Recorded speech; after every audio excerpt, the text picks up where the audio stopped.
Hello प्यारे बच्चों, the tuition time में आपका एक बार फिर स्वागत है। मैं अब उसी अंशालों का शेष पेपर प्रश्न नंबर 3 का क, जिसका हमें अवकल समीकरण का हल प्राप्त करना है। अब इसको हल करने के लिए हम पहले इसमें जो डिफरेंशियल वाला पार्ट है उसको एक साइड करना पड़ेगा। y minus X D Y upon D X is equals to A Y square plus A into D D x of Y, ये मिल गया। अब इसको हम दाहिने पक्ष में लेके चलते हैं, इसको लेफ्ट में लेके आइए तो ये मिलता है y minus A Y square is equal A into D D x of Y. अपनी जगह पर इसको दाहिनी तरफ लेके आते हैं तो मिलेगा plus x into D D x of y. अब d D x of y इसमें से कॉमन लीजिए तो ये मिलता है y, इसमें से y भी कॉमन ले सकते हैं आप, y 1 minus A Y is equal, यहाँ से D D x of Y common, ये मिलेगा a प्लस एक्स। अब यहाँ देखते हैं x की तरफ dx को छोड़ दें, dy को इधर लाएं तो भाग हो जाएगी। ये लिखा जा सकता है which implies that y 1 minus A Y D Y is equals to A plus X upon D X. इसका व्युत्क्रम करने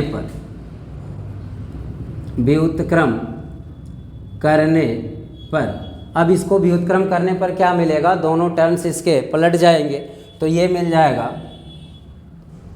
डी वाई बाई वाई कोष्ठ में 1 माइनस ए वाई बराबर डी एक्स बटे ए प्लस एक्स। अब यहाँ पर एक आंशिक भिन्न आ चुकी है, इसको तोड़ने के लिए इसको समीकरण नंबर 1 मान लीजिए। अब दोनों पक्षों का समाकलन करना ही पड़ेगा तो इसे चलिए यही लिख लेते हैं। दोनों पक्षों का समाकलन करने पर, ये दोनों पक्षों का समाकलन करेंगे तो ये आ जाएगा इंटीग्रेशन डी वाई बटे वाई कोष्ठ में 1 minus A Y is equals to D X upon A plus X. इसको बेटा समीकरण नंबर 1 कह लो। फिर अब लेफ्ट हैंड में देखते हैं, ये 2 गुणनखंड मिल रहे हैं और 2 गुणनखंडों को हल करने का एक रूल होता है। अब इसका समाकलन करना है तो पहले मानते हैं 1 बटे वाई कोष्ठ में 1 माइनस ए वाई, इसका हमें आंशिक भिन्न बनाना पड़ेगा। इसका अर्थ ये है, इसको मानना पड़ेगा a बटे वाई प्लस b बटे 1 माइनस ए वाई। अब इसका एलसीएम लेके हल करें तो एलसीएम आपका आएगा 1 बराबर, एलसीएम दाहिने पक्ष का एलसीएम लीजिए, y कोष्ठ में 1 माइनस ए वाई बराबर a कोष्ठ में 1 माइनस ए वाई, ए कोष्ठ में 1 minus A Y plus B Y divide by Y कोष्ठ में 1 माइनस ए वाई। ये 1 माइनस ए वाई, वाई कोष्ठ में 1 माइनस ए वाई, दोनों से पक्षों से कैंसिल करने पर हमें ये मिलता है 1 बराबर ए कोष्ठ में 1 माइनस ए वाई प्लस बी वाई। अब यहाँ पर हमें ए और बी दोनों की वैल्यू निकालनी पड़ेगी। ए और बी की वैल्यू निकालें तो यहाँ से गुणा कर दीजिए, या फिर 2 ऑप्शन है आपके पास। y बराबर 0 रखने पर y की वैल्यू अगर हम 0 रखते हैं तो हमें क्या रिजल्ट मिलेगा, 1 माइनस ए कोष्ठ में 1 minus A multiply 0 plus B multiply 0। यहाँ से हमें ए की वैल्यू मिल जाएगी 1 बराबर, इसका मल्टीप्लाई करेंगे ये सभी खत्म हो जाएंगे, बचता है a इज इक्वल 1। अब a की वैल्यू मिल गई, इसको समीकरण 2 कह लीजिए, क्योंकि हमें इसकी वैल्यू में उसके मान को पुट करना होगा। पुनः इस ब्रैकेट को अगर हम 0 के बराबर दिखाएं, 1 minus A Y is equals to 0, यहाँ से मिलेगा माइनस ए वाई बराबर -1, जिससे y बराबर 1/a, माइनस से माइनस कैंसिल हो जाता है। अब y की जगह पर दोनों पक्षों में 1/y रखें तो रिजल्ट क्या मिलता है, इसमें ज़रा रखें। इसमें y की जगह पर 1/y रखें तो ये मिलेगा 1 माइनस a कोष्ठ में 1 बराबर a कोष्ठ में 1 minus a into 1/a plus b into 1/a। अब यहाँ से हल करते हैं तो ये कैंसिल हो जाएगा, ये कोफिशिएंट 0 होगा, मिलता है हमारे पास b। यहाँ से b की वैल्यू प्राप्त होती है हमें a, तो b की वैल्यू a मिल गई। ये b की वैल्यू और a की वैल्यू दोनों यहाँ पर पुट करें तो ये नया वाला समीकरण हमें बनता है 1/1 y कोष्ठ में 1 माइनस y कोष्ठ में 1 माइनस ए वाई बराबर a की वैल्यू अभी हमने प्राप्त की, a की वैल्यू 1 है, 1/y प्लस b की वैल्यू हमें मिल चुकी है a, और यहाँ पर हम रखेंगे b की वैल्यू क्योंकि यहाँ पर आपका b है, और मिलता है 1 माइनस ए वाई। अब जहाँ पर ये पोर्शन आया हुआ है समीकरण नंबर 1 में, समीकरण 1 में यह मान रखने पर, ये मान जब हम समीकरण 1 में रखेंगे तो ये मिलेगा integration of dy by 1 minus A Y. हमें प्राप्त है, देखिए 1/y 1 माइनस ए वाई की वैल्यू सिर्फ यहाँ पुट कर देनी है तो ये मिलेगा integration of 1/y plus a/1 minus A Y, ये मिलेगा dy is equals to integration of dx upon a plus x। अब दोनों का बारी बारी से समाकलन करें तो ये हो जाएगा integration dy by y plus integration a dy by 1 minus A y बराबर integration dx by a plus x।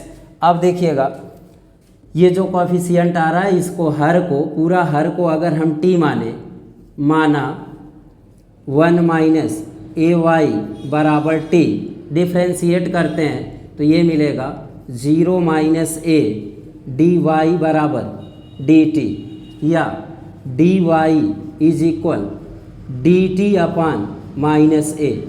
अब ये वैल्यू dy की जगह dt अपान माइनस a रखने पर हमें मिलेगा इंटीग्रेशन dy बाई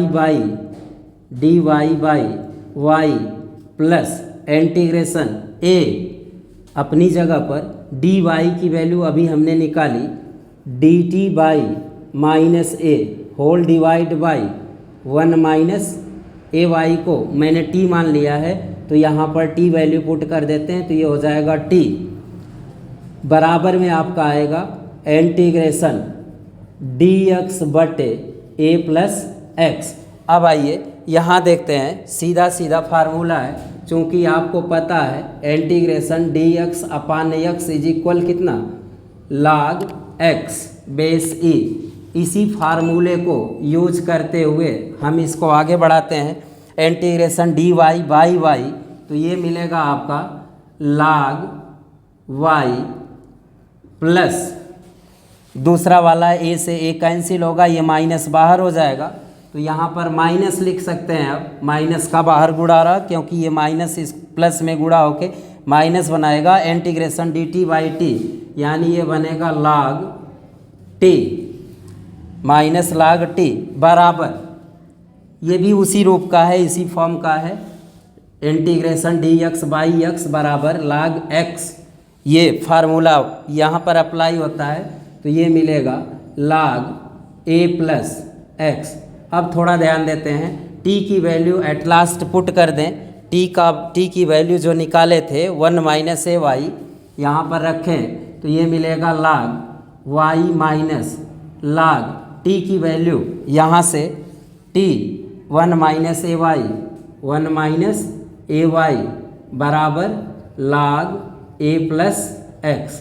अब ध्यान देते हैं, इसका पक्षांतर कर लें, इधर पक्षांतर करेंगे तो ये मिलेगा log y बराबर log a plus x into log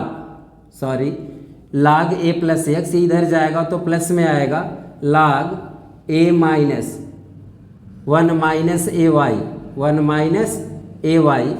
अब एक फार्मूला प्रयोग होगा log m प्लस n बराबर log m plus log m plus log n बराबर log m इंटू n।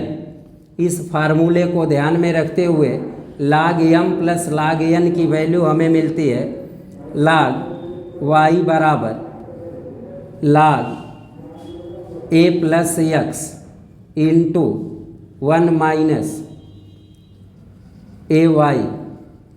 अब एक चीज़ और ध्यान देना बेटा, जैसे ही हम सभी पोर्शन का समाकलन कर लेते हैं, समाकलन चिन्ह हटने के पश्चात एक अचर समाकल c जुड़ जाता है, तो आई थिंक यहाँ पर अचर समाकल के रूप में c को प्रयुक्त कर सकते हैं। यहाँ पर भी ये c जुड़ जाएगा।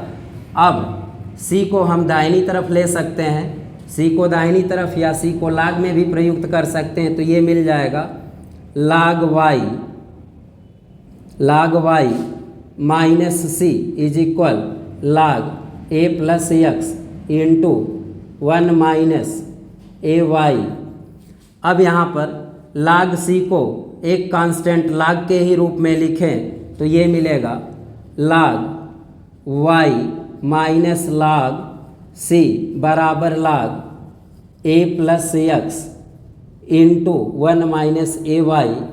अब यहाँ पर इसको तोड़ें तो ये मिलेगा y by c log y by c, क्योंकि log m minus log n बराबर log m बटे n होता है, बराबर मिलेगा log a plus x into 1 minus A Y. दोनों पक्षों से log हटाने पर y by c is equal a plus x into 1 minus A Y. तो ये बेटा ये आपका अवकल समीकरण रहा। अवकल समीकरण का ये हल है। कभी कभी 1/c को कैपिटल C से रिप्रेजेंट कर लिया जाता है, तो y into c is equal a plus x into 1 minus A Y. ये रहा आपका अवकल समीकरण का हल। वैसे दोनों समीकरण सही है, दोनों अवकल समीकरण का हल ही है, चाहे जो लिखिए। धन्यवाद।